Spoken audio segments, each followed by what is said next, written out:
Alors, on peut se demander donc du coup quels sont les défis qui vont se poser pour remplacer ces combustibles fossiles par les énergies renouvelables, parce que c'est aussi où l'objectif est. Je pense que la plupart des pays regardent vers cet horizon. Comment on fait pour créer un remplacement, une transition. On peut imaginer peut-être qu'il y aura une descente énergétique, mais un rebond après pour repartir vers autre chose. Donc, quels sont les principaux défis là-dessus? Alors, comme j'ai mentionné, on est encore à 85% d'énergie qui est fossile, et ça, c'est un chiffre qui a pas énormément changé au cours des dernières décennies, notamment parce que, en fait, c'est tout de même assez pratique, les fossiles, même s'il y a des pertes de conversion non négligeables.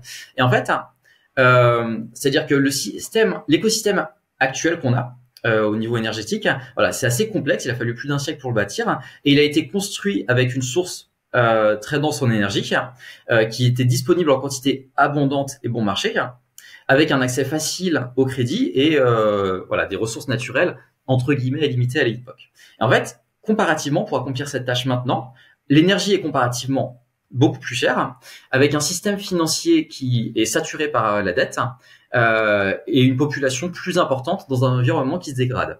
Et surtout, ça va être fait très rapidement, en quelques décennies. Donc c'est vraiment, il y a à peu près tout le monde qui considère que c'est un défi véritablement majeur. Donc, si on regarde en fait les renouvelables, elles ont une dynamique actuellement très positive au niveau vraiment technologique. Voilà, c'est-à-dire si on regarde le solaire et l'éolien par exemple, le solaire, il y a une diminution de prix de 90% sur les 10 dernières années.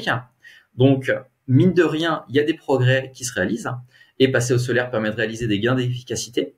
Le problème, en fait, c'est qu'il y a plein de choses, c'est notamment lié au temps, en fait. Ça, c'est le temps qui vraiment pose problème. Parce qu'il y a plein de choses qui sont très difficiles à remplacer maintenant, genre le transport par camion, par exemple. Voilà.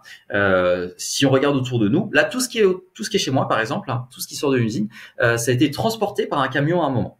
Voilà, pour justement le transport. Et ça, c'est assez difficile à électrifier. Il y a quelques camions électriques, mais c'est vraiment le tout début. Il n'y a pas beaucoup de bornes, etc. Pour les hautes températures, pour l'industrie, actuellement, pour le ciment et l'acier, il y a que l'hydrogène et la biomasse qui peuvent générer des très hautes températures. Et pour les plastiques, parce que mine de rien, les plastiques sont dérivés du pétrole, bioplastique, c'est aussi une faible portion de ce qui est fait actuellement. Et donc tout ça, pour changer tout ça, en fait, il faudra beaucoup de temps, avec des améliorations technologiques, on peut éventuellement l'envisager, mais si l'horizon de déclin des fossiles est proche, ça peut véritablement poser problème. Enfin, historiquement, on constate, en tout cas, évidemment, c'est le défi le plus important peut-être de la civilisation humaine depuis le début. Enfin, en tout cas, il y avait quand même peut-être des différents défis dans l'histoire, non, qui n'étaient pas nécessairement liés à l'énergie, mais là, par rapport à l'énergie, je sais pas, par exemple, en général, effectivement, quand on regarde, quand une source d'énergie ou quelque chose baisse, soit on réduit la consommation, soit on augmente la production, soit on améliore l'efficacité, ou alors on passe à une alternative. Par exemple, dans l'histoire, bon, il y a différentes choses. C'est pas nécessairement lié à l'énergie, mais on a le charbon qui a remplacé le bois en Angleterre au XVIIIe siècle, le kérosène qui a remplacé l'huile de baleine. D'ailleurs, c'est intéressant parce que les baleines, si on faisait des prédictions à l'époque sur le futur de la lumière, ou dans les villes, par exemple, les gens se disaient il y a de plus en plus de gens qui vivent en ville, il va falloir de plus en plus de graisse de baleine, et il n'y a plus assez de baleines. Comment on va faire? Bon, on a trouvé une autre solution. Et les ampoules électriques ont remplacé le kérosène par la suite. Le plastique a remplacé ce qu'on utilisait à certaines époques, l'ivoire ou autre. Qu'est-ce qui, aujourd'hui, finalement, est-ce que ce discours-là, il marche toujours? On pourrait toujours se dire, on trouvera autre chose, on fera mieux avec différentes solutions alternatives, hein, parce que c'est là-dessus qu'on part. Ou est-ce que, fondamentalement, il y a un mur assez important, une sorte de plafond de verre qu'on peut pas vraiment franchir durant ce siècle?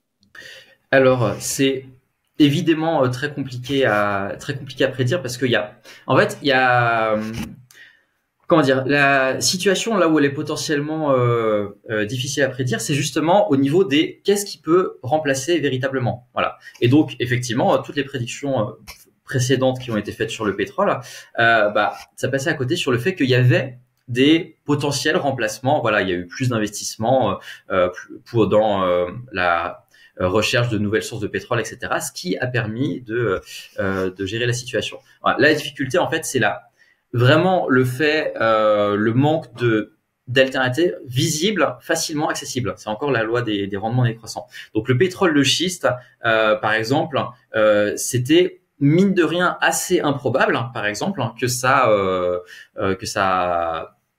puisse permettre une substitution assez large, parce que ça n'a pas du tout été rentable au final, et il a fallu ça a beaucoup profité justement des politiques de soutien à l'investissement d'après la crise de 2008. Voilà, et sans ça, c'est improbable que ça aurait pu avoir lieu. Et si on regarde les alternatives au niveau des renouvelables, actuellement, en fait, c'est possible qu'il puisse y avoir des remplacements. D'un point de vue purement technique, si on regarde par exemple sous l'angle d'approche net zéro carbone 2050, ce qui est l'angle d'approche de la plupart des personnes qui s'intéressent à la transition écologique, voilà, et que on assume que l'investissement dans la recherche scientifique va continuer, qu'en gros on va avoir suffisamment de fossiles pour pouvoir genre transitionner dans les 30 prochaines années, du coup, effectivement, il y a moyen d'être plutôt positif. Moi, la question qui me pose, c'est s'il y a des contraintes d'approvisionnement, quelles sont les conséquences que ça peut avoir véritablement à court terme sur le système économique. Et l'histoire de on s'est toujours adapté est pas nécessairement applicable. En tout cas, il faut la question de combien de temps est-ce qu'il faut pour s'adapter en fait. Et c'est ça qui me pose question.